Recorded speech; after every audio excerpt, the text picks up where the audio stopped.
François, a first Six Nations for France as a head coach. How does that feel?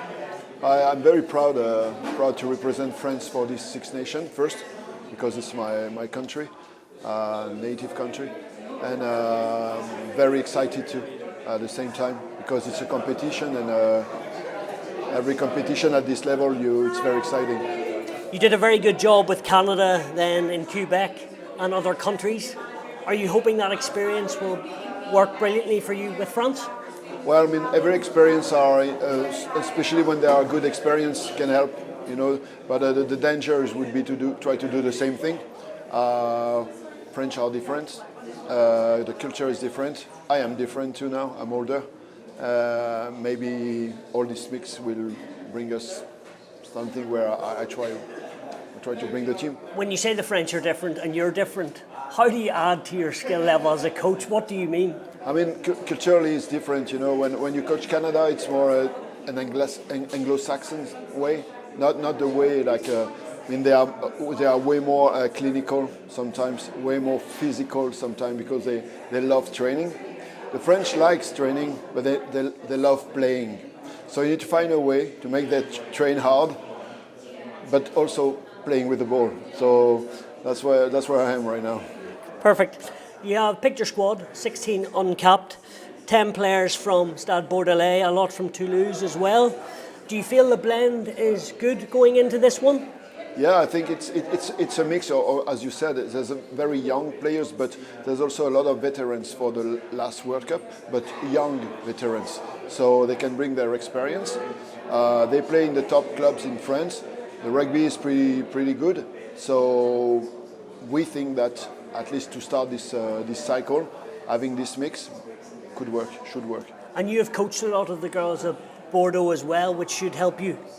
Well, I mean, they know how I coach, but it's not necessarily an advantage for them, because I'm not the Bordeaux coach anymore. I'm the French coach, so they have to perform anyway.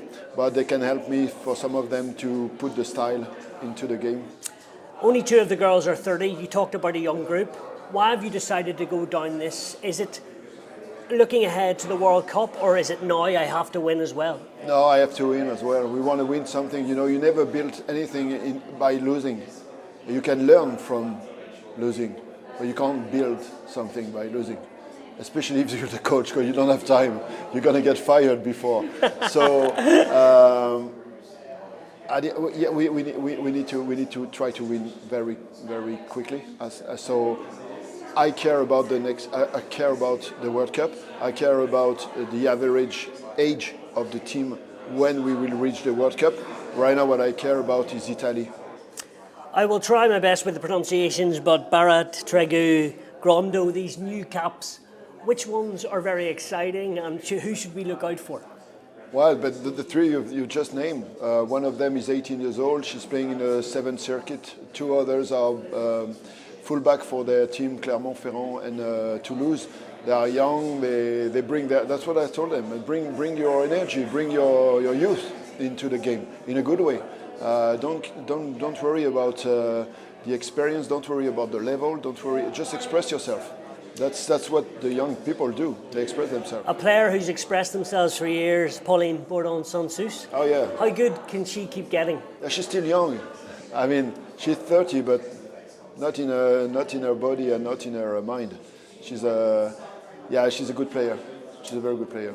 This group lost, or some of this group lost to England in that semi-final. Do you feel they're still hurting and want to keep trying to close the gap against the Red Roses? It's obviously hurts, but we need to move on, and that was the main message. We can't focus just on England. We can't just having England. We need to care about ourselves first. Try to get better. Try to be more clinical. Try to play a better rugby, and then when we play England, let's see. You've been in the job maybe a couple of months now. Do you feel they're good enough to beat the Red Roses? Well, I mean, I don't know yet, But what I can tell you is I don't wake up every morning thinking about the English team. I think about my team. 3 home fixtures this year. Does Yes. that make it easier slightly, or not? No, it doesn't matter. Well, I think it's probably a fact that it's easier if we take the stats, men, women. But at the end, a game is a game. We start with Italy in 15 days in Grenoble, and we have to start on the right foot. So right now we don't really care about if we host. We focus on Italy, and we'll see after. What style of play can we see is your team? Gonna try to keep possession, try to maintain the ball alive, try to win our fights, try to move the fights everywhere on the field and not just in one part of the field. I think I try to do as my colleagues try to do, try to play an exciting rugby and to make that people happy.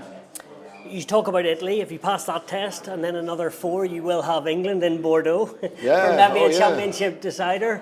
Really? How good would that be to have an opportunity, at the end of April or May? It's a great opportunity, to be honest. And I was not joking when I say we focus on Italy, but we know we play England in Bordeaux in May, and in a probably packed stadium in Bordeaux. I mean, we're going to bring everything we have. I can tell you, and try to play the best rugby as we can.